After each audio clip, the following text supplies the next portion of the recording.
When you've invested 10, 15, 20, or 25 years in your company, there may be a point at which you start to experience diminishing returns. You may have been climbing and growing within the company up until that point, but recently something's changed. It's hard to know what to do about it because you're unable to articulate what actually needs to change and why that is. And if you're honest, you've also grown pretty accustomed to your salary and benefits, and it's pretty scary to think about making a change. So you start to look around the company, but you're unsure what could be a good fit for you. Or you're pretty uninterested in the growth options that you see. So then quitting seems like the most logical answer, but your confidence is low after being at one company for so long, and you start to question whether you can really get a new job or really head in a different direction. And so you keep repeating the cycle of feeling stuck and waffling about a potential career change. And I don't have to tell you this, you know the waffling is exhausting. I'm a career coach for analytically minded people, and I work with senior leaders who are in this exact spot. I take you through a highly structured process that gets you decided about whether it's time to make a change. Ultimately, we answer the question, what does job satisfaction look like for me, and can I cultivate it at my current company? And we build this tailored framework that allows you to make decisions that are right for you with clarity and confidence. And I'll let you in on a fascinating fact that continually blows my mind. Of the senior leaders that come to me thinking that they probably need to leave their company, more than 50% of them don't end up quitting. They experience a dramatic shift of clarity of what their job means to them, how it aligns with their values and strengths, what they need at their current phase of life, and they're also able to communicate effectively about what role is going to be a good fit for them within the organization. When you are able to decide and make a clear and confident decision, you experience an immense freedom and you get back to moving forward with purpose. It is time to end the waffling so you can get back to life, reach out, and let's make it happen.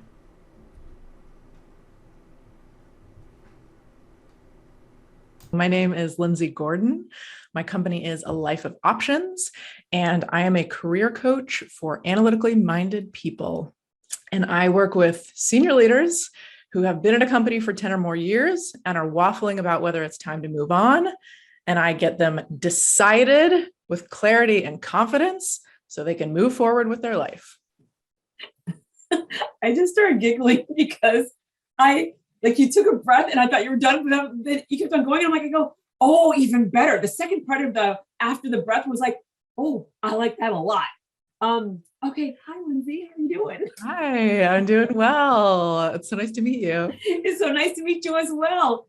All right. So I'm excited because I feel there's so many people out there, especially because of the pandemic, that they're like, my time is up, or what is my purpose? So we're going to talk about that for days because whenever I'm speaking to anyone on stage or to my clients, I always say, what's the legacy you want to leave behind? It's not a house. It's not a piece of jewelry. It's not your kids. What do you want to leave behind? And then they look at me, they're like, that's a hard question, Jodi. I'm like, no, not really. It's your life. Not really.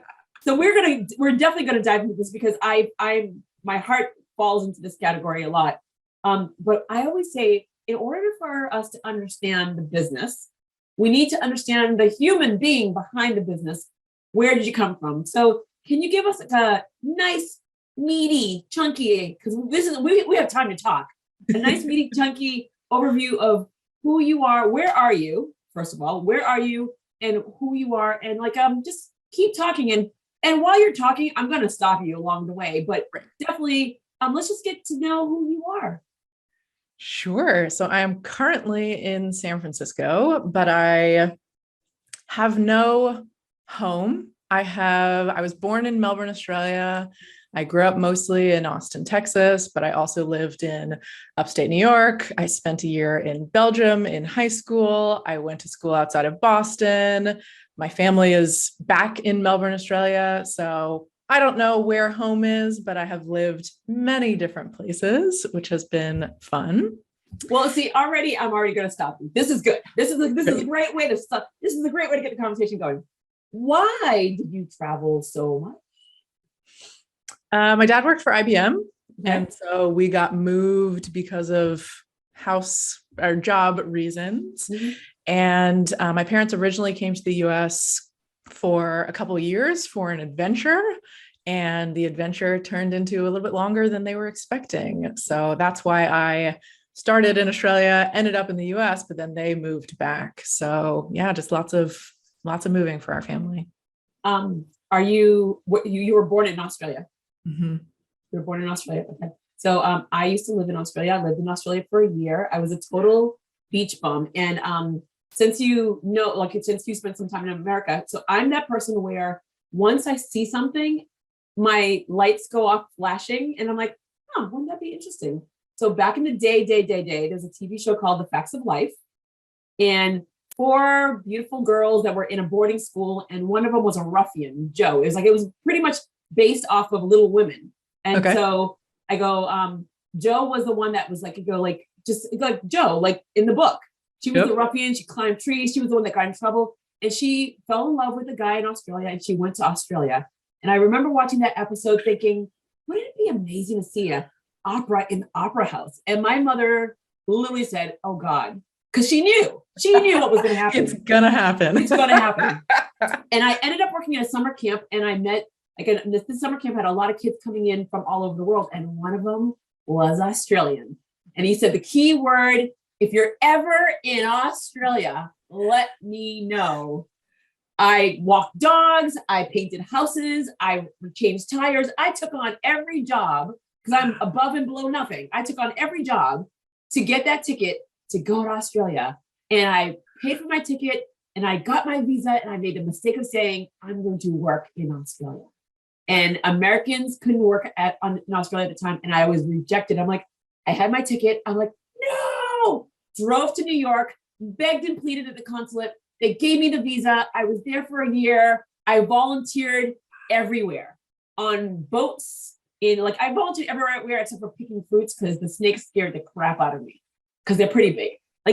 There's a lot of things in Australia that can kill you. There's a lot of things in Australia. Yes, we're such a beautiful place. There's so many things that can kill you. But it was the most amazing time of my life. The people there are no words of how amazing the people are in Australia. And my Kiwi friends get really, really pissed off at me because they're like, you haven't been to New Zealand yet. We're awesome too. And I'm like, I'm not saying you aren't, but I've only been to Australia. And I have to say that if it wasn't so far away from home, I would have stayed there forever. So that was my spiel on the commercial on Australia. Yeah. You are so lucky. I'm jealous. Plain and simple. Yeah. Yep. I am very lucky. And I also wish it was closer so that I could see my family more. So let's both figure out how to make it closer. And bring the continents back to where they were supposed to be. Yes. So how was it for you? You're traveling all over the world, and you're young. And I think that's one of the things that I hear from military kids about the concept of how do we make friends? How do we actually form a community? So how was that for you where you're going? I mean, you're traveling around the most epic places. Your dad has a really great job. But I mean, how do you form a community? And also, do you have siblings? And what was it like for them as well? And then your relationships? Yeah. I think one nice thing was that we stayed in Austin from when I was 3rd grade to 12th grade. So I did actually have a good chunk of time in one place, which was great. For my year in Belgium, I was the one, this kind of blows my mind looking back. At 15, I was like, I want to go live abroad with a host family. And so I spent a year in Belgium with a family I didn't know, with, absolutely nobody, but I really wanted to learn French and I wanted to have this adventure.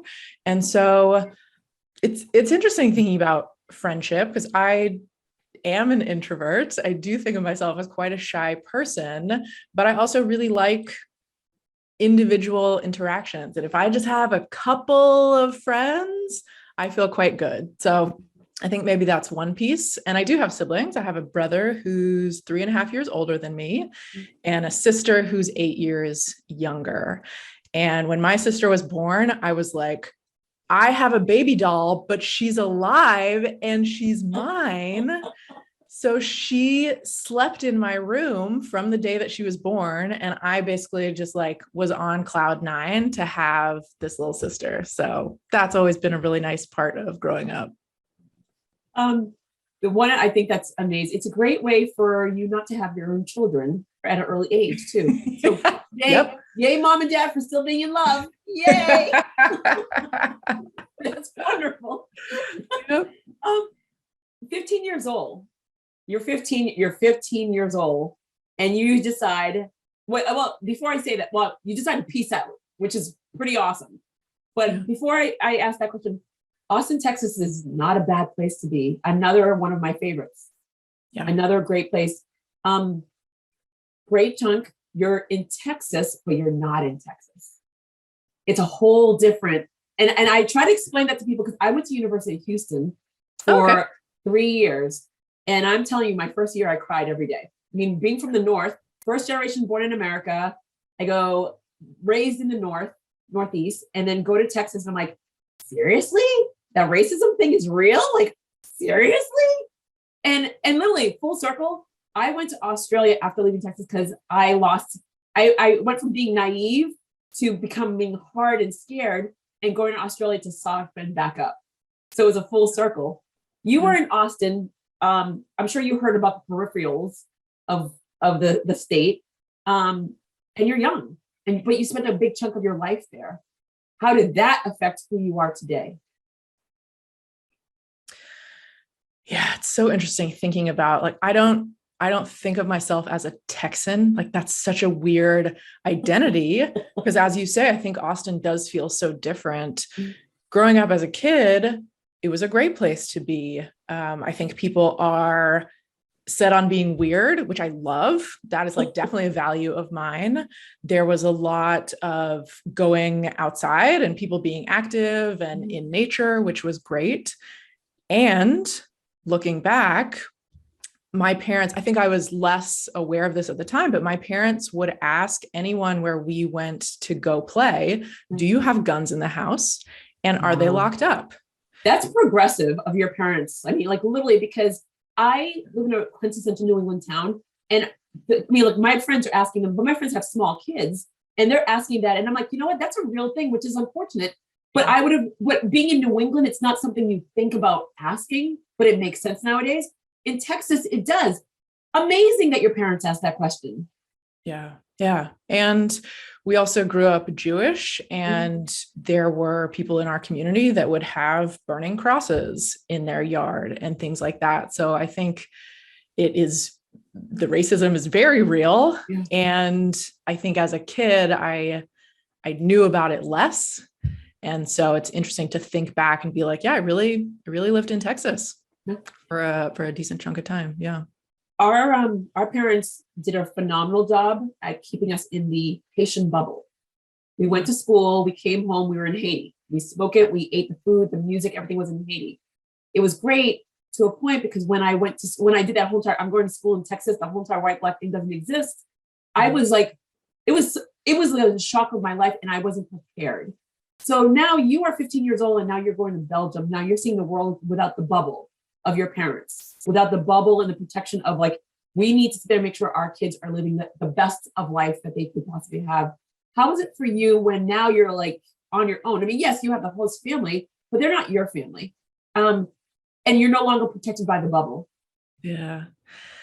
I really had to start being really courageous. And I think that's a reason why I push myself off the ledge a lot, like in a kind way, but I think I have a really deep commitment to courage, even though many things scare me or it's often hard to believe in myself.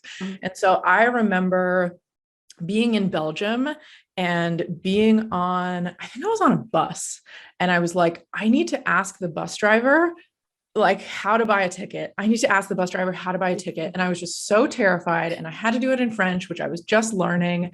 But it was like little moments where and I'm getting goosebumps, like I trained myself to be courageous, even though it's so hard in the moment. So I think everything about Belgium was like, yeah, you're out on your own and you're going to have to talk to people and you're going to have to try out French and you're going to have to figure out where do you go and navigate all these new things. So I think it was, yeah, proving to myself that I can be courageous.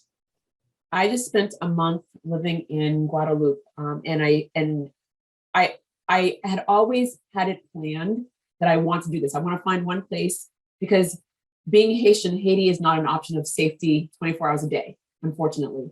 And so, but I wanted to be somewhere where I can find a lot of West Indies, Haitians, as well as it was a French speaking country. And I'm telling you, the fear before this trip, I mean, I had stickers, French stickers, because I was listening to French music because I know it's there. I mean, like I spoke it with my grandmother, but my grandmother died 7 years ago. And so then my family members speak English to me, but they speak French and Creole to each other. I'm like, well, that's just silly. Hey. It's just like what? And then of course they're like, do you understand what we're saying? I'm like, of course I understand what you're saying. That's so weird. But it was the fear. You just said you have to teach yourself how to be courageous. How does one teach themselves to be courageous? Because there's so many people out there that in their mind, they're like, I go, I'm going to do it. And then they're like, no, I'm not. So yeah. How does one, especially at a very young age, teach themselves to be courageous? I think I put myself in situations where I had no choice. I think courage comes in like millisecond little pieces of if I can say, if I get a desire and I'm like, oh my gosh, I really want to do a thing. And if I do something quickly to say a yes to that, right? You only have to be courageous for that 1 millisecond. And then you might be putting yourself in other situations where you get to be courageous. So when I said, I want to go to Belgium, and I will give credit to my older brother because I was inspired by him spending 6 weeks in Japan with a host family. That 1 millisecond of courage to say yes to Belgium was then like, oh God, like I'm going to be in this foreign country. So I think saying yes in those little moments gives you opportunities to find yourself in other places where you'll need to be courageous. I love it. Kudos to your brother because Japanese is not easy. Went to school, been there. I got to the point where I was memorizing the symbols, but I could not utter the words. So kudos to your brother because French, at least the Latin languages, they're just like you can piece them together pretty much. If you know one, you know the other, but Chinese and Japanese. Oh, wow. Okay. Yay, bro. Yay, bro. Thanks, brother. So you're 15 years old. You're in Belgium. How long do you stay there? A year. A year. What was the best moment and what was the worst moment of being there?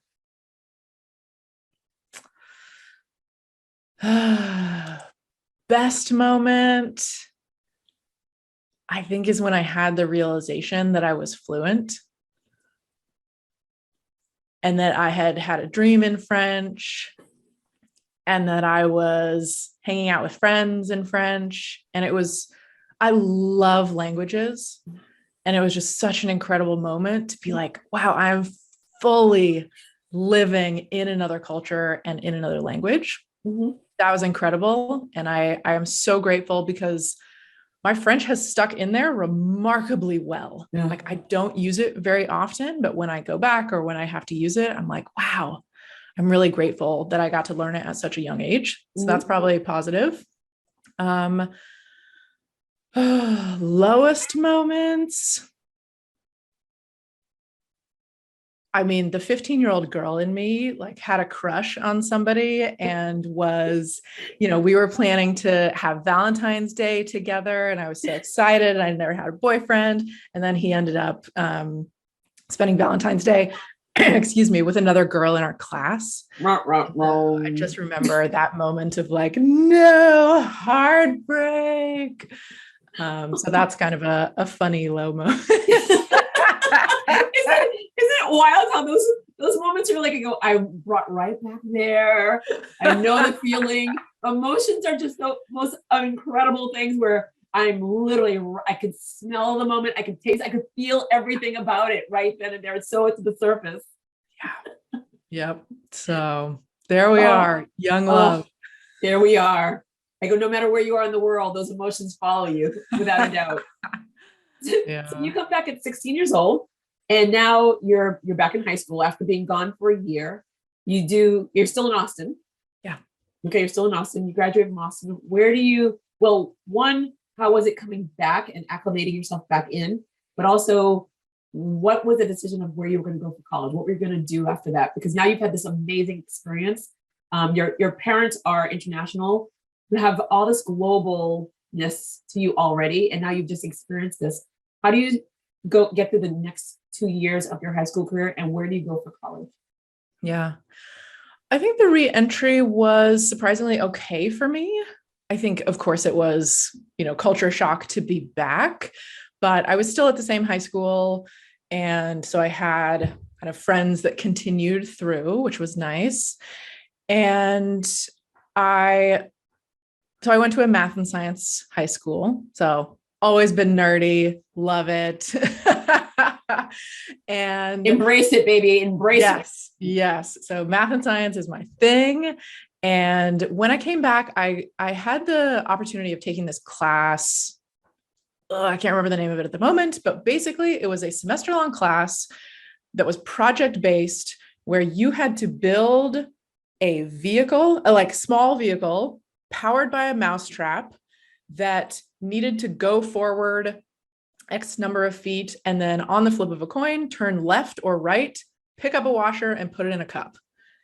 And that was like your entire semester. Like, you figure out how you want to build it, you figure out the physics that is involved, like super, super fascinating class. And I was like, what is this? And they basically said, this is engineering, where it's just problem solving and you get to be creative and you get to use your hands. And so I was like, I'm in. This is what I want. I want this a lot. So I had the incredible fortune to hear about a school called Olin College of Engineering. And it is outside of Boston in Needham, Massachusetts. Needham/Wellesley. Yes. So I went to Babson for my MBA. Did you? I know, this is crazy. What? Because nobody has ever heard of Olin, because it was brand new. I was the second graduating class. No way. Yeah. So when you say like, I went to Olin, they're like, oh yeah, Oberlin. And you're like, no, not that. So Olin got on my radar. And wait, how? They did this great thing. They were fully embracing the nerdy too. And basically anybody who had been doing math and science or like checked engineering on the like, what are you interested in card, they started sending really funny pieces of mail about like, this school is not built yet. This is what we're up to in engineering. Like, it came in like a package that like engineering, that computer pieces usually get sent in, like those like plastic bags. So they just went all out with like fun marketing of, I don't know, how do we get some really creative engineering minded people to our school? And that totally got me. One, great marketing makes me happy, because honestly, when it has to be either great marketing for me or shitty marketing for me. For me, like, I go, bravo, you imploded, or bravo, you are rocking it in every single way. And so, bravo, Olin. I mean, I spent, in order to hide at Babson, there's only certain places, and the executive center was one, and there's a little alcoves and they're filled with candy. And I'm like, I would hide there and study, or because the library is just not my place, or I would go to Olin, where no one would ever suspect me to be an engineer student. So I would go there, or I would just hang out underneath there. Like, well, Olin used to have this big, huge globe, the world's globe used to be there. And now it's actually on the main campus of Babson. But I mean, it was the place to hang out if you knew where to hang out and just study or just veg out from the world of being at Babson College. Oh my God, I love it. I love it. That's so funny. So 4 years of being there. Now, Australia, Austin, Belgium, Massachusetts. Welcome to the snow. Welcome to the cold. It is not right. I remember being so angry, especially coming from Texas, right? I remember being so angry that we used to get like listen to the radio, and the radio would be like, today, if you are outside with exposed skin for more than 5 minutes, you will get frostbite. And I was like, I'm sorry, is this a place that humans are supposed to live? What is this? Like eyelashes freezing, nose hairs freezing. It is unacceptable to me.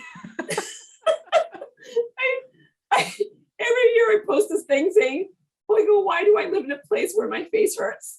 Yeah, that's not right. It is not right. So I'm thinking the first year wasn't fun for you. I mean, luckily I had spent a couple years in upstate New York, so I knew a little bit. Boston is a special kind of cold, but I did have the best time. So luckily, the experience of being at Olin was so great. I could set aside the cold, but this is an interview I never even expected, but I am dying right now. I'm just like, my face hurts already. This is amazing. You are in the state of Massachusetts. You are at a school of engineering, but there's also another school that's a little bit of a competitor that's across the pond. How was it for you knowing that MIT was so close? And did you collaborate at all with any of the students? Because I graduated from my MBA in 2009, and it was during the recession. And MIT, Harvard, all the schools basically just joined together. There was no competition because everybody was in it together, where we were all overqualified. So when you were in school, was there collaboration between the students? Because sometimes the teachers and the schools are always combating against each other, but the students are like, you know what? I don't have time for this. I want to do something. So was there some collaboration between the students then of your time, and also between the schools? Yeah, I think we had no idea about what was going on at MIT, because it was a moment where like there's no Lyft and Uber. None of us had cars. And so because we were out kind of in the middle of nowhere in Needham, Mm-hmm.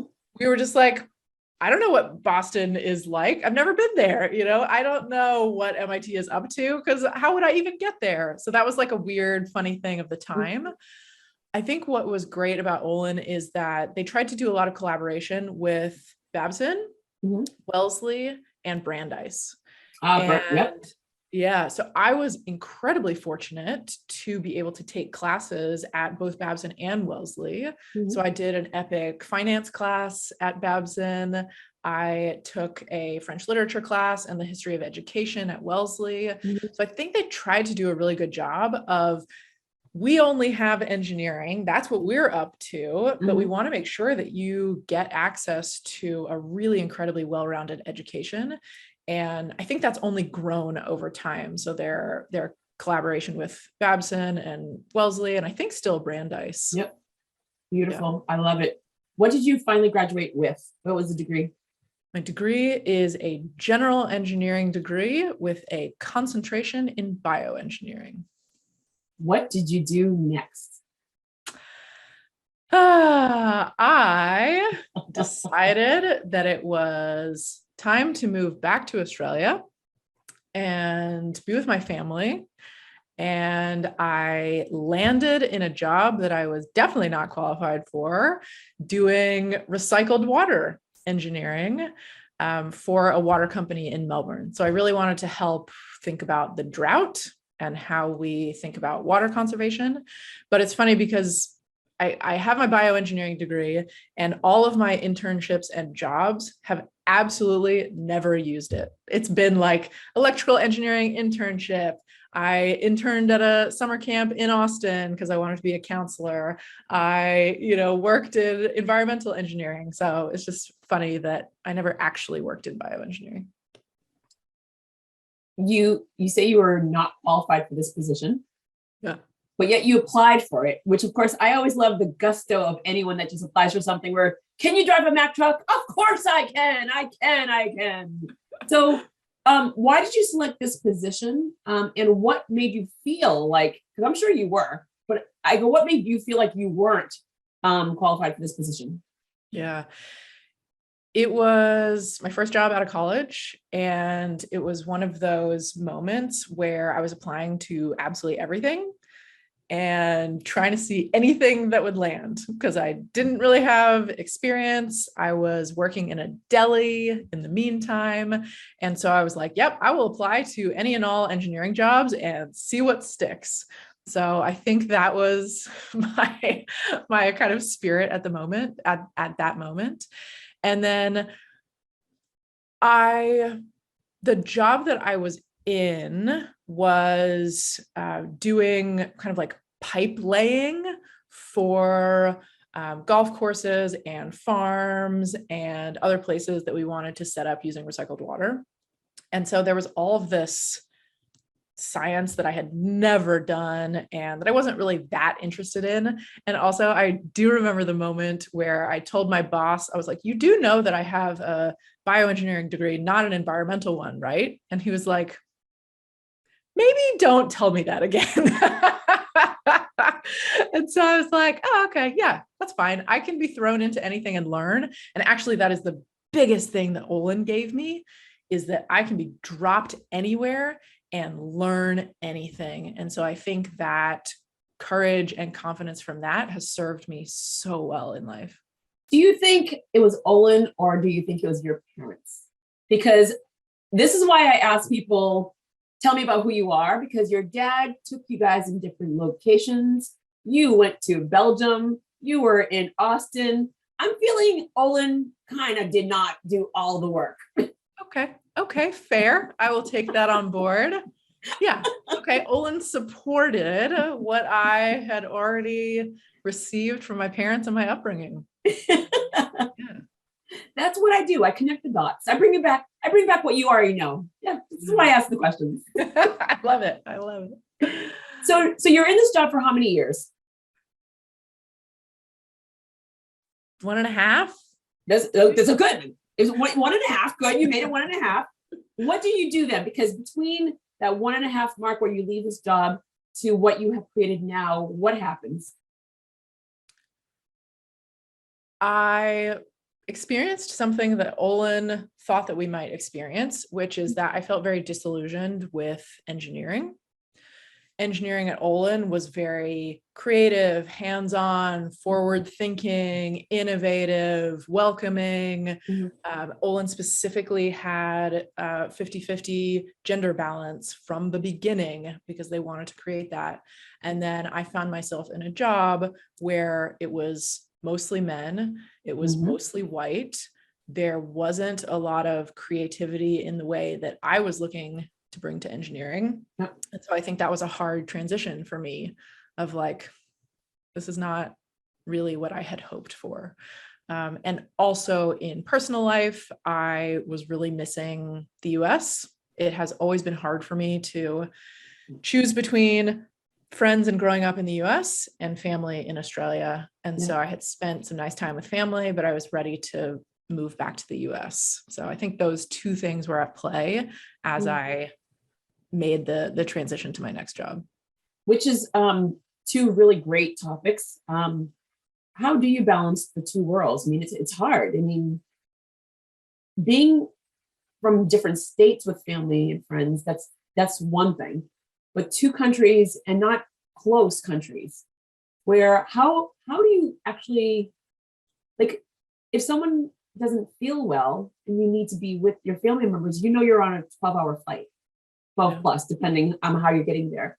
And then yes, the whole entire essence of being in the States too. So how do you actually balance that whole entire concept of friends, family, US, Australia, and being sound in mind and body and soul?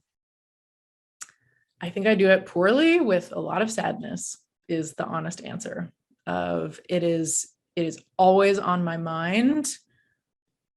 What if my parents got sick and needed me? What if something else happened to family? I think it's just always a question, and it comes back to thinking about what's right for me, and knowing that that is not always right for everyone around you, and letting myself like really feel the sadness of that, of having to be far away from them.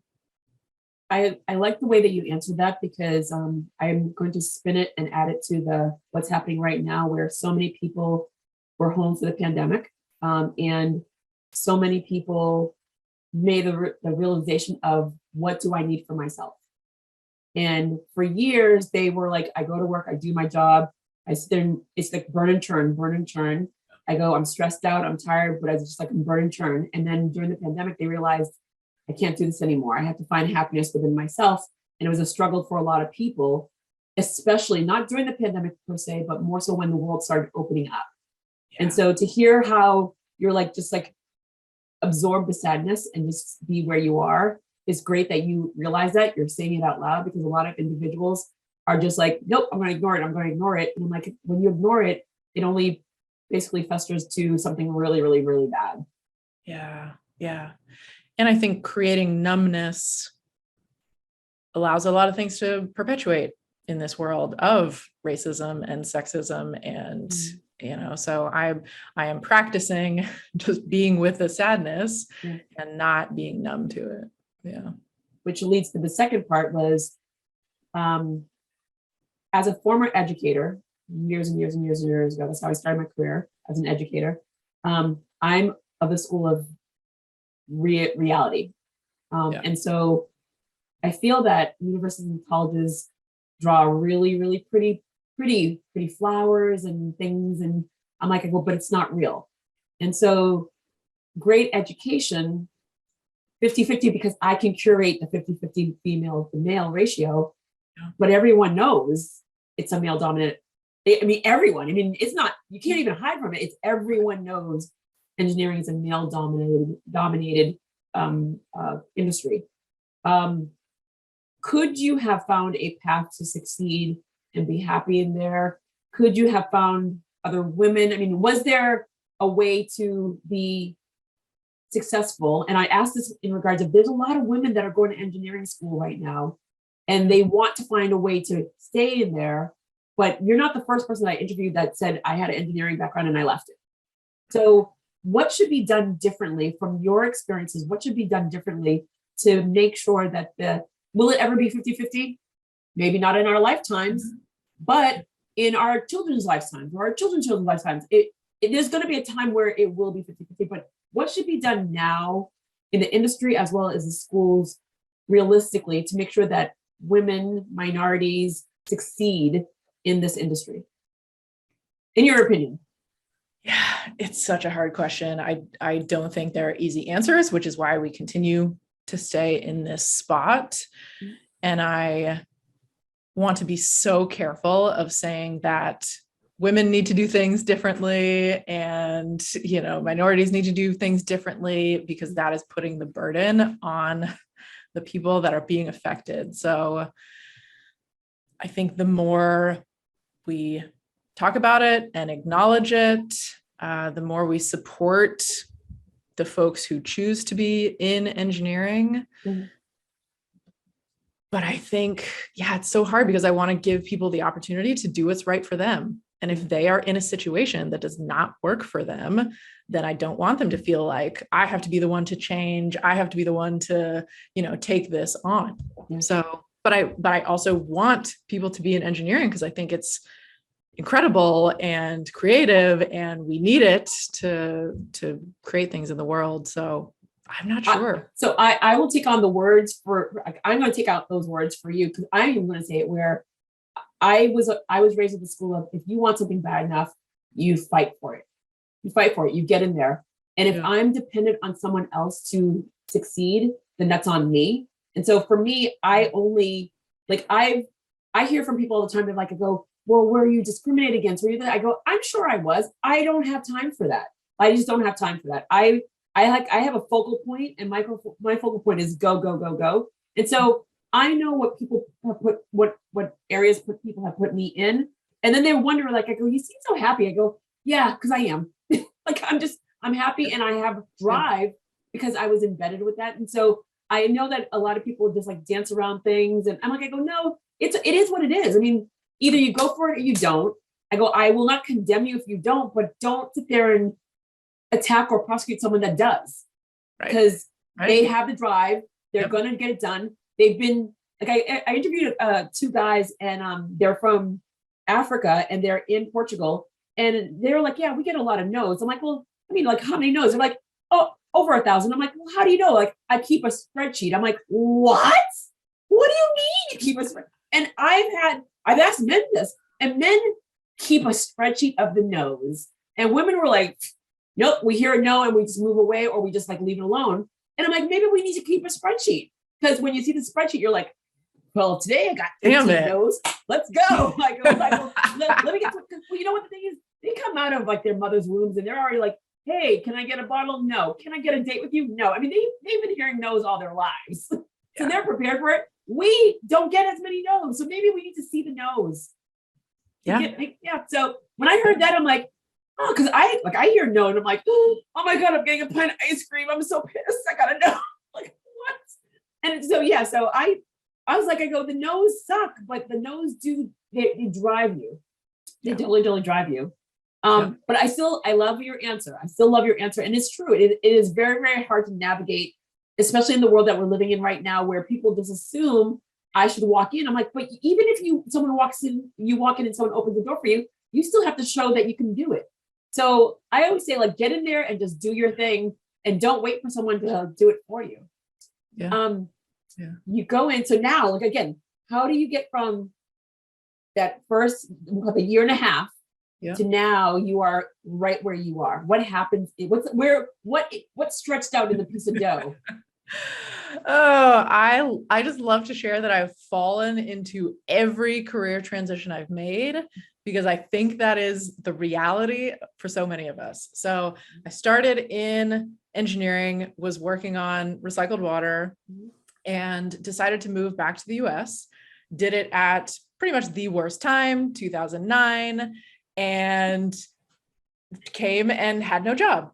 And so I worked as a nanny for a long time, and I was applying to absolutely everything. I was like engineering, recycled water, any math and science, like driving delivery trucks. Like I was like, I need a job, and this is a very hard time to get a job. So I eventually landed in a contractor position at Google doing customer support. And I had a friend that worked there at the time, and he was like, look, you probably don't want to do customer support forever, but if you need a position, they are hiring for contractor positions. So I was like, yes, absolutely, done. I will say that I know a lot of people are really super gung-ho about working at Google, and that's great. For me, that was never the case. I was like, I'm not sure that my purpose is what Google's up to in the world, and I'm going to take this contract job and do technical support. And I found out that I am a very strange human that loves customer service. I love it. I think it is fascinating. I went to like customer service conferences. That's how nerdy I am about it. So I basically got to combine like engineering and problem solving with connecting with humans and giving a lot of compassion for moments that are really stressful for them. So I say often that customer service is dead. Tell me why it's not dead. There are people who care. There are people like me that absolutely love it. That truly care. I think there are companies too. I'm always on the lookout for companies that do a great job. And I will often say to somebody like, you made a real difference for me. Can I talk to your manager so I can appreciate you? Yeah. And they're like, I don't understand. Usually people want to talk to my manager to yell at them. I guess I could put you through. So kind of like you're on the lookout for awesome marketing or terrible marketing. I am always on the lookout for great customer service and terrible customer service. So I think we are lacking a lot of compassion in the world, and that's what you need for customer service. But I do think there are humans and some companies that still do care.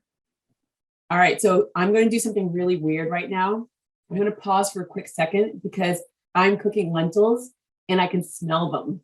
And I'm not smelling the goodness of the lentils, I'm smelling burning. So pause for a quick second. I'm going to run to the kitchen.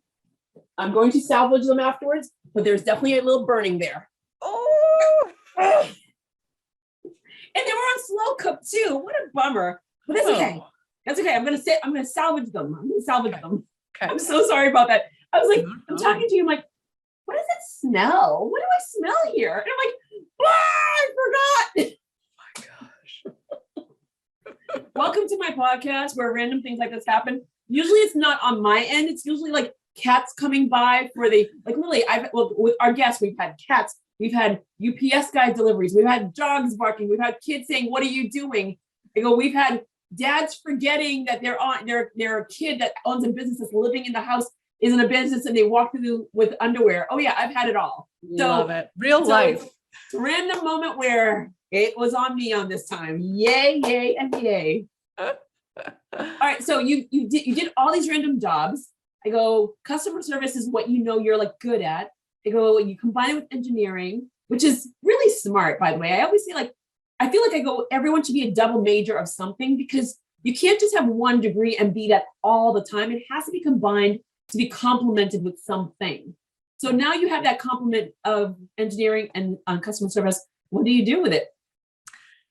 I ended up converting to a full-time role at Google, and I spent 6 years there in total. And I always like to be really clear about my experience at Google because I think there are some workplaces where we get told it's the greatest place to be and everybody should want to work there. And I have a lot of gratitude for Google in many ways. I had one of my absolute best managers there. I got a lot of opportunities. I got to meet incredible people, and it was never the right place for me. And I struggled to figure out where I fit in and how what I do could contribute to the teams that I was on. I had managers who said, I don't know what it is you do here because you seem to you're not our most technical and you're always trying to, do this team culture and you really care about customer support. And, they couldn't quite figure out where to slot me in. And as I was struggling, as you tell people you're struggling at Google, they look at you and they say, but it's the number one place in the world to work. And so it just felt continually that okay, something is wrong over here. Yeah. I am struggling to find my fit and I don't know what to do about that. Yeah. So just like to be very real about that experience, the good parts, the hard parts. And ultimately what ended up happening is I was doing a lot of onboarding and training for our team because I care about the humans. Yep. And the humans would come onto our team and they would be like, I am so stressed about my career. I don't know how to talk to my manager. What if I get stuck in customer service for the rest of my life? And I would say, let's be calm. Here are some ways that you can think about your career. Here are some, ways to think about conversations with your manager. And enough people started saying, you would be a good coach. And I had no idea what that meant. So I was like, I hope that's a good thing. And after enough people have said it to me, I said, okay, I'm going to go figure out what this thing is. I took one class. Did you Google it? Definitely did. Let me Google that for myself. And I took one class at San Francisco State. And I was like, what is this? There are skills for the thing that I am trying to do naturally. So I accidentally fell into this 1.5 year long certificate program at San Francisco State to learn about coaching. And my purpose at the time was to move to a different role at Google that was more career development focused to see if I like it. Yep. But as I was getting my certificate, all of these people started popping up and saying, are you taking clients yet? I have people to refer to you. And so I was like, whoa, everybody, this is not the plan. I have no I have plan. a job. Yeah. I'm not running a business. That's never been on the radar. But I said yes to a couple of people. And so then I had this accidental side business that I ran on the side for about a year as I moved over to a career development role at Google.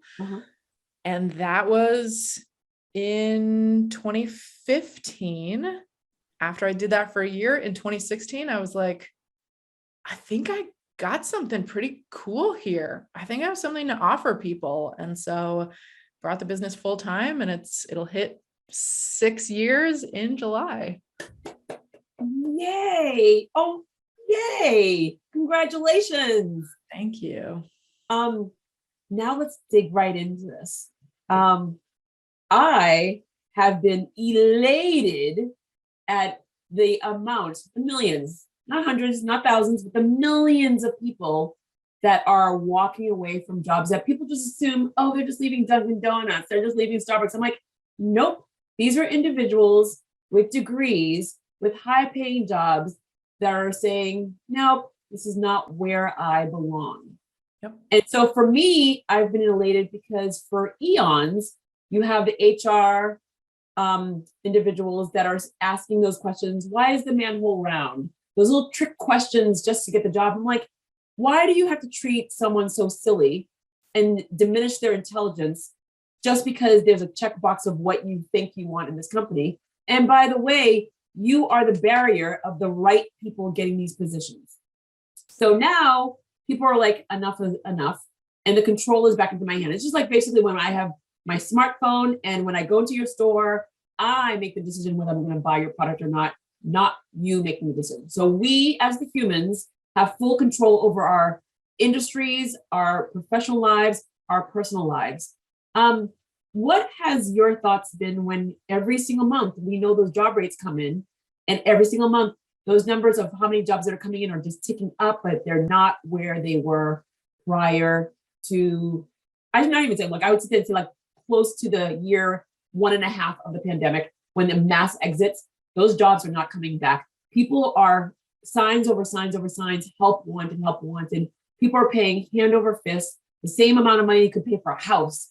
I'm trying to get you just for an entrance fee. What has that, with all that news, what has that done for you and what you do for the people that need you? Yeah. It's been so interesting because I think there have been different phases of the pandemic that I can't fully understand, but I see a little bit in my business of there are moments when people are awakening to like, this is not what I am here for. Like, this is not my purpose in this world. This is not how I choose to spend my time. And I think there is a gift in a lot of that questioning because we only have one life. We don't know how long it's going to be. And the more time that you spend doing the things that are right for you, that are the contribution you want to be, that is a win for me. So that's one feeling. I think there have been other times where life is just so overwhelming that people are like, I cannot take the time to figure this out. I need to keep the stable job or I need to leave the toxic environment. But it's been hard. People who have kids, it's been incredibly challenging for them to be able to figure it out. So I think that's kind of gifts and challenges. I think the other thing that I have kind of a spicy viewpoint that people often quit because they have no idea what they want. And so some of the quitting, I think, is people saying, oh God, I don't know what to do. It doesn't feel good. And the only thing we've been told is quit and do your passion. You know, a lot of things that are not going to work for everybody. And so interestingly, when I work with clients, more than 50% of people who come to me saying they need to quit don't end up leaving. And it's because we get them actually clear about what they want and what's important to them and what their strengths are and how that aligns with their role and how much pressure and expectations they put on their job to be everything to them. So I both love when people are like, this is not for me and I want to be up to something else. And I love when they are like, oh my gosh, actually, I know why this job works for me. And I am choosing it intentionally, even if it is not all of my meaning and purpose and drive. Oop, I think you are still on mute. Oh, I was on mute. So sorry. I like being on mute so that way, like it's just you talking. Such a rookie move. I have to say that your answer is just right on point. A lot of people, so yeah, you have the individuals, I'm quitting because everyone else is doing it. I'm quitting because I'm going to take the leap and whatever happens, happens. Yep. I go, you've said it and I've done it where like, you know what, just going to go for it and see what happens. Can I drive a Mack truck? Sure can. I go, and then there are those people that they're just kind of flailing. They're flailing. They're in this position. I'm a lifer, which is not a bad thing, but they're just kind of going through the motions of life and they're not enjoying it anymore. They're not enjoying it anymore where they come in. So what are the biggest things that you're seeing once they're coming to you? What are you seeing? For me, it's always especially in the marketing world. So I don't focus so much on the product or the services. I focus on the humans as well, because you are the biggest marketing tool I could ever use. And so with me, I always hear I don't understand. We have the greatest products in the world. I have all these degrees. I've been doing this for a long time. Why is my competitor beating me? Why are they getting all the customers? So you're dealing with an internal person. What do you hear the most when someone comes to you? What's the biggest red flag that's happening overall for people that are coming to you? They have no idea to know what they want. And so can you repeat that. They have what? They have no idea what they want. I talked to somebody yesterday who said, I have lost the ability to listen to my own gut. Oh, so I am just applying for everything and anything, and I have no idea if I actually want any of it. All right, that's just heartbreaking in every single way. And if you are helping them with their professional, I feel like that's a personal battle that they're dealing with. So you are, in essence, like not only the coach, but you're the hairdresser, the bartender, the nail salon. You are that person that's listening. So you're a therapist as well. How do you get them to achieve their professional goals when this is clearly a personal problem? Yeah, I have been called a career therapist, and I will be very clear that I am not trained as a therapist. For me, it is, number one, I think it is very reasonable that we don't know what is best for us and how to make decisions in line with that, because there is a lot of pressure in the societal soup that we are swimming in. Yeah. So, the world doesn't really have any interest in you listening to what's right for you. It wants to tell you about how you should feel about your job and what should be important to you and, climbing the ladder and all of that. So first, I always have so much compassion for people not knowing. Mm-hmm. And then I take them through a very structured process to get them clear, confident, and able to communicate it effectively. So if I can help people understand, actually, you do have preferences and you don't see them yet, but that's going to be my part. Mm-hmm. You have preferences about, you have, values that are important to you. Mm-hmm. You have working conditions that allow you to thrive. Yeah. You have strengths that you enjoy using. You have things that drain your energy. Mm-hmm. And so I take my kind of engineering brain and I'm like, we'll just go through this framework of all of these different pieces. And then once you have all of these different pieces, it's basically a checklist of this is what is going to work for you in a job. Mm-hmm. And so we can compare it to current job, make adjustments, see how out of alignment it is, or as you are applying to other jobs, you can say, this one is a great fit for me because of XYZ, or I am not going to spend any time and energy applying to this one because it does not line up with my top values, my top strengths, whatever it is. So I take a very like logical approach to it. I love it. Who are your best customers? I mean, if someone is listening to this right now, how do they know I should be calling right now, this second, or are like, maybe I should recommend someone to Lindsay? But so many people hear so many of these inspirational talks, inspirational conversations. How do they know you are the best person for them? Yeah. They are 10 plus years in their company. Mm-hmm. They are a senior leader at their company. You know, you don't have to have a specific title or senior in your title, but if you feel like you are a pretty senior leader at your company, mm-hmm. and you are asking yourself over and over again, is it time for me to leave? Have I stayed too long? Am I at risk of being a lifer? Should I be moving somewhere else? All of those questions of waffling. And for some people, it's been happening for 1 year. For some people, it's been happening for 10 years. So if you are going back and forth with yourself about whether you still want to be here, whether it's time to move on, that is the perfect person to come and work with me. I love it. Switching over a little bit back to you. Pandemic. March 2020. My God, it seems like forever ago. Forever ago. March 2020, let's just say February 2020, a buzz starts happening, but overseas. And I used February because your parents are overseas. Yeah. So of course, every one of my friends overseas heard in February what we were hearing in March. Obviously due to the president that we had at the time. But March 2020, mid-March 2020, we all start shutting down.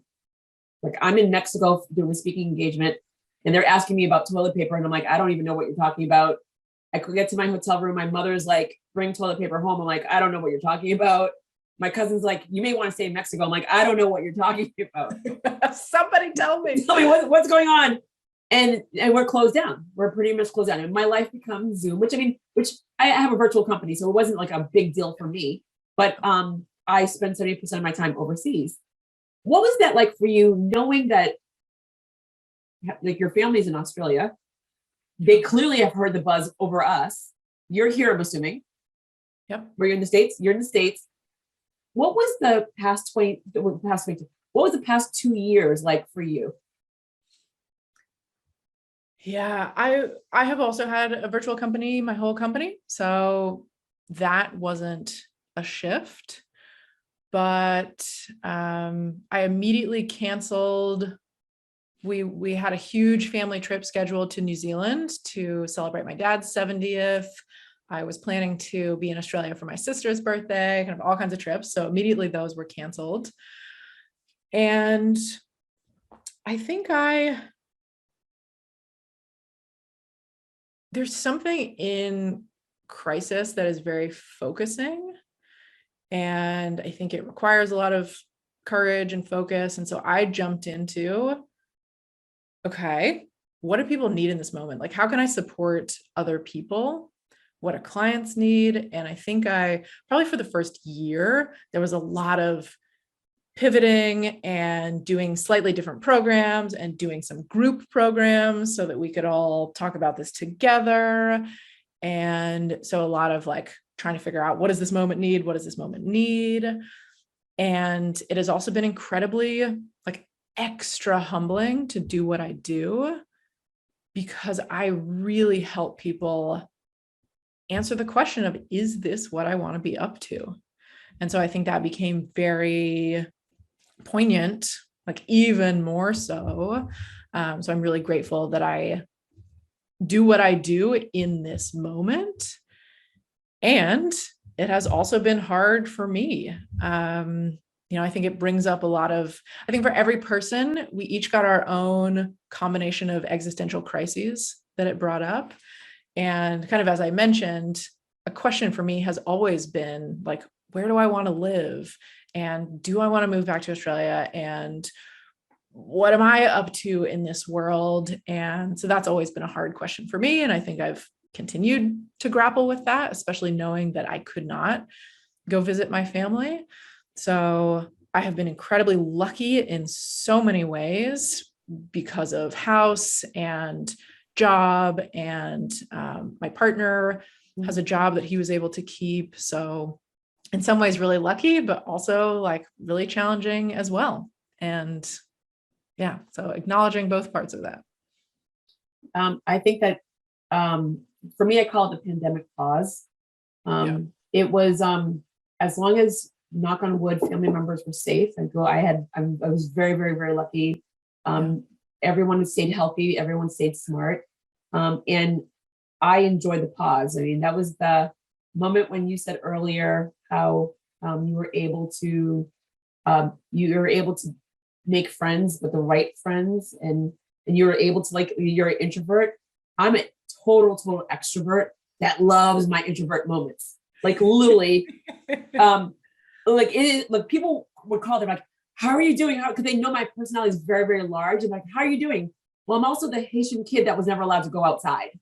And so I could be in my room for days and have something to do. So this was my happiest moment of my life. Like it was like every day I had stuff to do. Every day. I mean, I was never not lacking of, oh my God, I'm bored. I was never bored. But again, I was trained for this when I was younger. So yay, mom and dad. Love you. Love you. Well, I'm a middle child, so I am also, you can put me in the corner for a week and I will happily entertain myself. No problem. I love it. Throw me in for a week, not a day, not an hour, a week. That is so funny. In regards to the work that you've done and the pandemic that you've gone through, but you've developed a business, and I'm assuming during the pandemic the business elevated during that time. There's so many people, you're like, oh wait, before I continue, tell me before. Yeah, for people that are listening, she's like, not so fast, Jodi. Yeah, I had my biggest quarter ever last year. I had a wait list for 4 months at some point. So the business was booming. Yeah. And then also this year, it is the quietest that it's ever been, as I think Omicron was just crushing for especially people with families. Yeah. So yeah, it has not only been great for business. It has always also been a challenging time for business. So well, so all right, I'm going to try to see if I can combine this. So the people that you're working with, a lot of them out there have decided, I'm going to leave and do my own thing. Yeah. And so first, talk about leaving a job, Google, and doing your own thing. What were the pros? What were the cons? What advice would you give someone that's looking to start their own thing? Because I'm in this job, maybe I'm looking to, instead of waiting to that time where I'm going to retire, let's leave earlier and then start something on my own. That way there's no retirement, but I get to enjoy giving back in my own way and making a living off of it. That's number one. And number two, in regards to, you mentioned the word pivot a few times. You've done it in your lifetime flawlessly-ish. Ish, probably. We've all done it. Like, we're all ish. Yeah. How difficult is it for you when you're in that business and you see something that's not going well? Some people just kind of stick to it. They're like, I'm going to keep going, knowing that they're hitting a wall over and over and over again. And then they don't realize until someone says, like, you got to just change. You got to just change. So can you talk about those two things, please? Yeah. So when I left Google, I tried to de-risk the process as much as possible. So I think often when we talk about entrepreneurship, we talk about it as like this really like risky thing, and you got to just jump and take the leap. And so risk averse people like me are like, oh God, that does not sound right. So I like to tell a slightly different story, that actually entrepreneurship can really succeed if you are risk averse, because you try out a lot of different things. You set yourself up for success. So even if you are risk averse, you can make the change and start a company. So let me be clear about that. So for me, it was, I want to test this out. I want to know, do I enjoy this work? Do clients get benefit from this work? So that's why I kind of had my little side business for a little while. I also wanted to test out, what does it look like to do this kind of work at Google? So I moved to a more career focused role and did that. So it won't look exactly the same for everybody, but what are all of the ways that you can test it out and see, do I like this work? Do I feel like this is more of the contribution I want to be? And then, so when I eventually made the move, it didn't feel that scary because I had been testing it out in all these different ways. I will also say I have a lot of privilege because I have a partner with a full-time job. And so there's that built-in stability. So it was easier for me to be able to do that. I think building a business can be a very long-term slow build. I'm not saying that's the same for everybody, but for me, it's been a slow build of slowly building my business. And so for me, having the support of a partner has enabled that success. So, I mean, take stock of what you are up to in your life and what support systems you have and what feels right for you for stability, but really try to de-risk it as much as possible if you're worried about like making a really big risky move. I think that you nailed it in respects to that, because so many people just assume I'm going to just jump right in there. I'm going to start my business. I go, I'm just going to like give it my gusto, and they don't plan. They don't plan. And we literally, the information is at the tips of our fingers, where we really have heard the stories of the good, the bad, and the ugly. And then now you take your life and you have to like inject that, or like, okay, what should I plan for the good, the bad, and the ugly? And I think that people think that starting your own business is sexy and cool and I'm going to do it, but they don't realize all of the things that go with it. Yes, it is not the glamorous, like I made 6 figures in 5 seconds and I'm working from the beach all the time. Like that is not the way of running a business. So, I mean, there are some good things too, but we do tend to glamorize what it's like. So for your second question about changing direction. Oh, some pivots to me have felt easier than others of, okay, I can see that actually what is needed right now is something slightly different and I'm excited about that and I can move pretty easily. Yep. So I've done some of those and some are so hard sometimes. So I'll give you one example. Because I have a really structured program that I take people through, I was really excited about scaling my impact through a course. You know, online courses are pretty popular right now. And so I thought, oh, my program actually is a great fit for that. Yep. And so I wanted to create this course that was kind of a complement to the main work that I do. And it was called Job Search Synergy. And it's about, if you are in the job search, how do you make choices that really align for you? And so I was like, this makes so much sense. I'm really excited about it. Spent all this time and effort and basically for the whole year of 2021. And it got to the end and I just had this feeling that this was not actually the way that I wanted to do it. For me, thinking about success through a course, there was a lot of like pouring money into Facebook ads. And for me personally, that did not feel like the contribution I wanted to make. Yep. And so I had this moment of like, I really believe in this course. I think it's so great. I want it to be in the hands of a lot of people. And I don't think that this is like the one way for my business. And I had a little meltdown about it because I was going to ask you, I'm like, did you have a moment of like, are you kidding me? I just spent all this time. No. So definitely had a meltdown. I was like, oh my God, I've spent all this time and energy and money. Yep. What am I doing? You know, all of that. And then it was like, okay, what do I choose? I've learned a lot. I have this course I'm really proud of. Yep. It's a really great fit for people who are in the job search. And I actually don't want to work with people in the job search. I want to do the people who are waffling after being in a company for a long time. So I am always practicing what I preach of what is right for you and how do you listen to that? And how do you take courageous action in line with that? Because it's not always easy. Mm-hmm. And so, yeah, I think that pivot was like the hardest one to date of, okay, the course is what it is. It's out there. I will share it as widely as I can. And I am choosing this direction that feels more aligned with my purpose in life. I love that you said that because people kick themselves in the butt and they just keep doing it and doing it and doing it. And they get so angry at themselves, including myself, because we know we're human. We are human, and we are so passionate about what we are doing for others. So when something happens and it doesn't reach the people we want, it's devastating. I mean, I'm going to use that word. It's devastating, and then it takes a little bit for us to reposition, but we do, and we do it faster than most.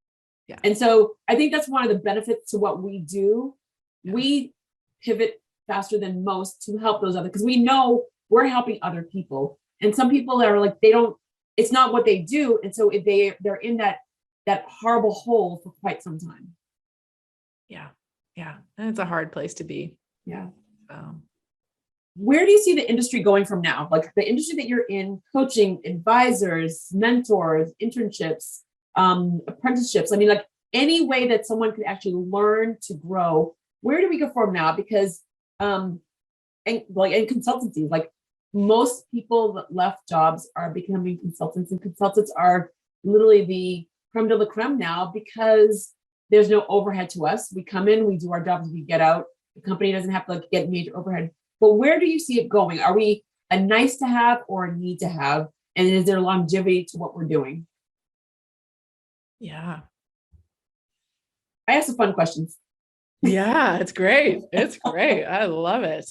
Full disclosure, former media person. So yeah, you what I do. Shy away from those hard questions.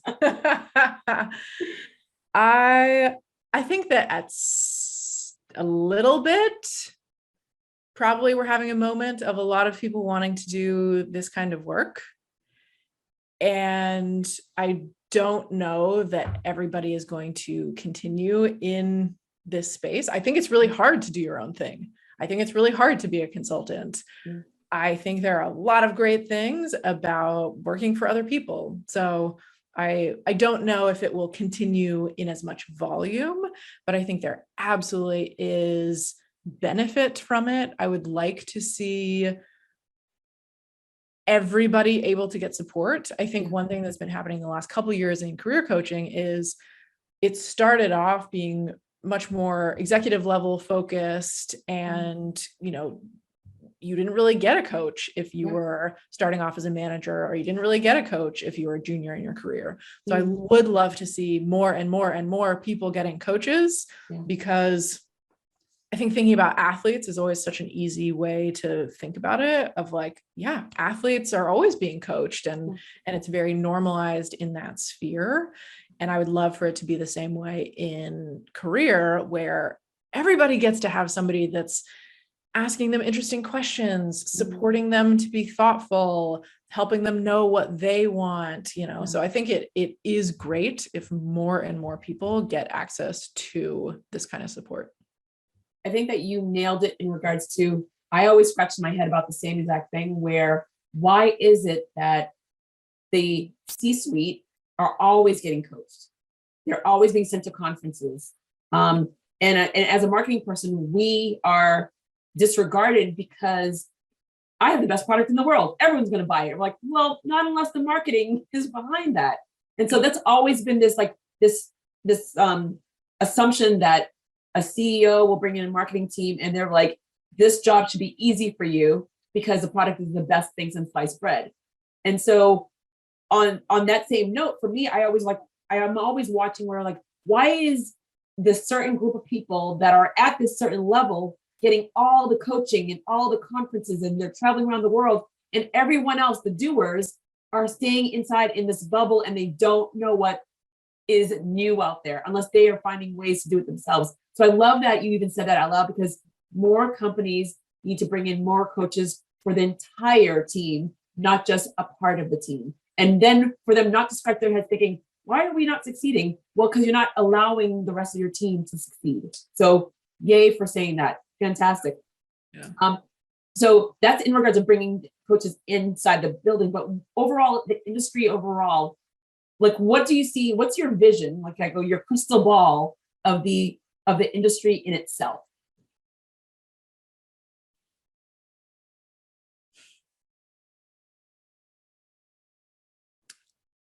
I would love to see more people getting to do their own thing, if that's right for them.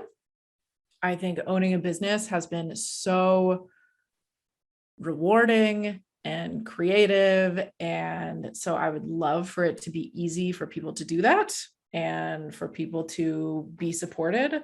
I have a friend and I call everyone my coworker, but then my husband's confused. He's like, do you actually work with these people? I'm like, no, everyone who owns their own business, I call them a coworker. Okay. So, she runs the, I think it's called the Talented Association of Part-Time Professionals. And she is trying to elevate the conversation about part-time work. And so I think that could be part of what it looks like as this industry grows, of giving people more and more opportunities to work in a way that feels really good to them, that supports their family, that allows them to have a lot of flexibility in their work. So I think making it an industry where more and more people are welcomed and able to create work that really works for them. I love it. Oh my God, this is great. Madame Lindsay, what a pleasure. What a pleasure it has been to talk to you. Literally you made my face hurt, not because it was cold, because I was laughing so hard. So I'm so happy about that. You're awesome. You're so awesome. And I always say that I never know how people come my way, because my assistant or my interns find you guys and the invitation goes out and you say yes, you say no, it's all good. I do not do any homework. I know nothing about you before I even turn on the computer, only because if I can talk to you, I can talk to you. I'm a talker. Yep. I mean, it's not that hard to connect the dots because you said the dots. So I'm just connecting them together, which is why I always say I need to know who you are before I know your business. So I really, really thank you for taking time out of your day just to talk. I definitely took more time out of your day, but I did say a window. I didn't say how the window was going to be used, like the 90-minute window, but I just needed your time. Yes. But as we leave, I end all interviews in the same exact way, because we as business owners, we as entrepreneurs and innovators, we focus so much on what we do, the services, the products, the business, but we don't focus on ourselves. So I always ask 2 questions. They cannot be the same, no cheating. If you had a personal ask and a professional ask, what would be your personal ask of anyone that's listening to you, and what would be your professional ask?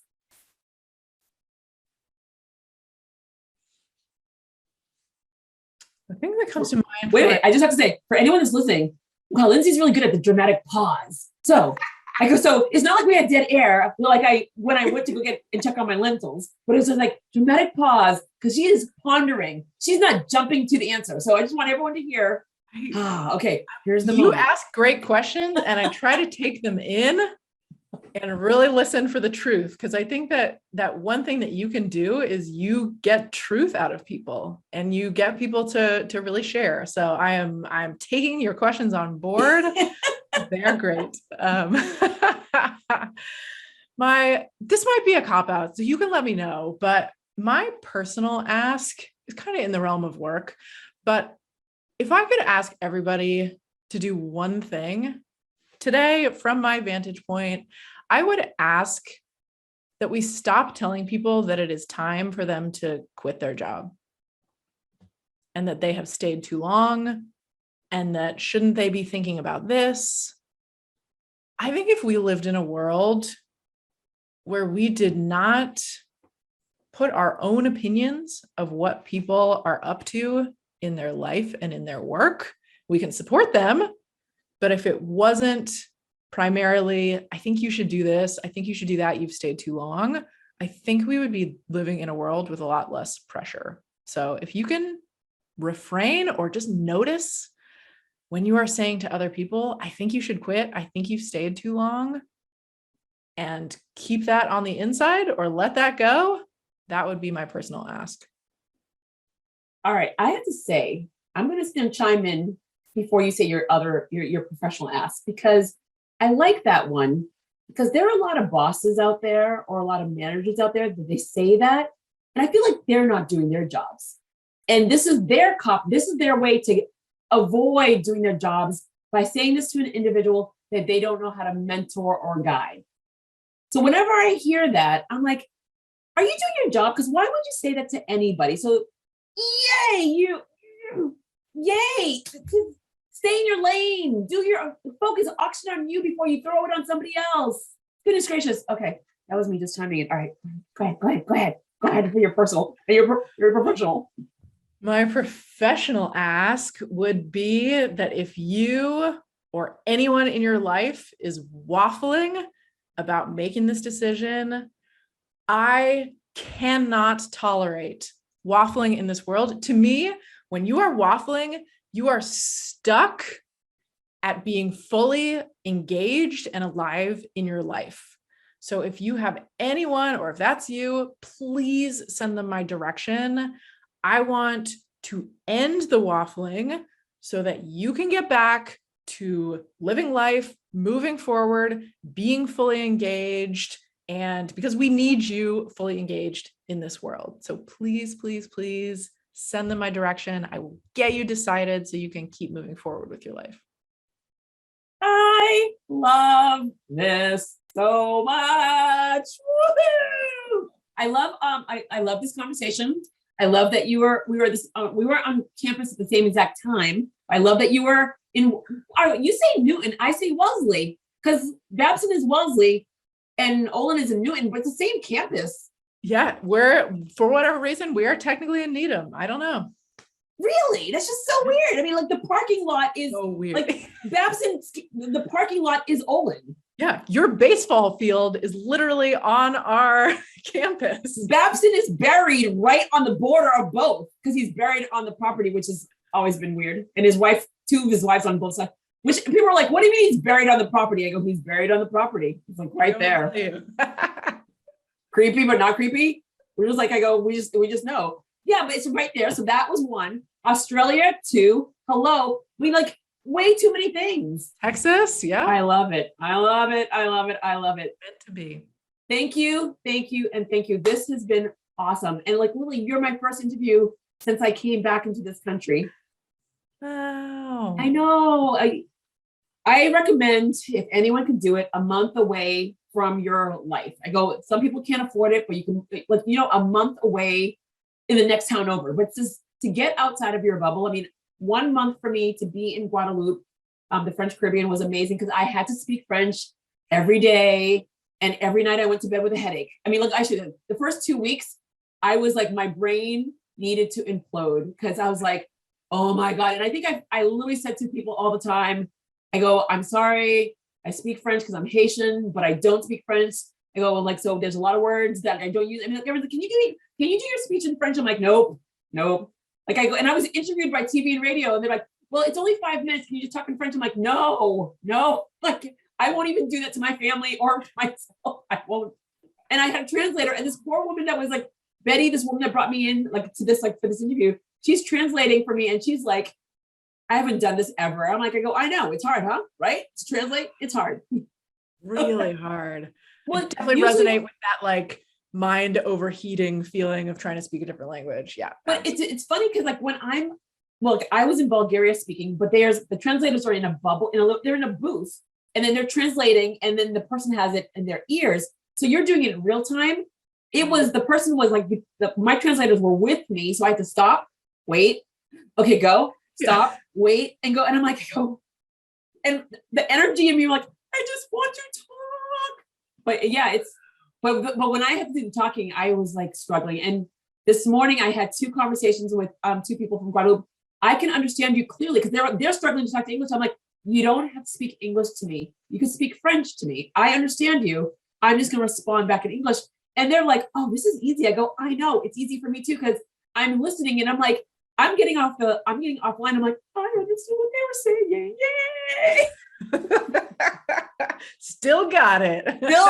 Still got it. Oh my God. So next time I'm going to call you and we're just going to talk French. Because my goal is to go there every year for a month. And I can't go back rusty. I have to this year I have to spend my time speaking French as much as I possibly can.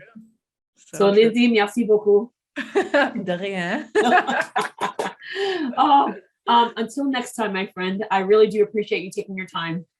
Thank you so much. It has been a pleasure to get to chat with you. Thank you for who you are in the world. Yay. Thank you for who we are in the world and recognizing that we are helping people in our own way, in our own style, in our own extrovert, introvert way. So true. Bye. Have a wonderful weekend. Thank you so much. Bye. See ya.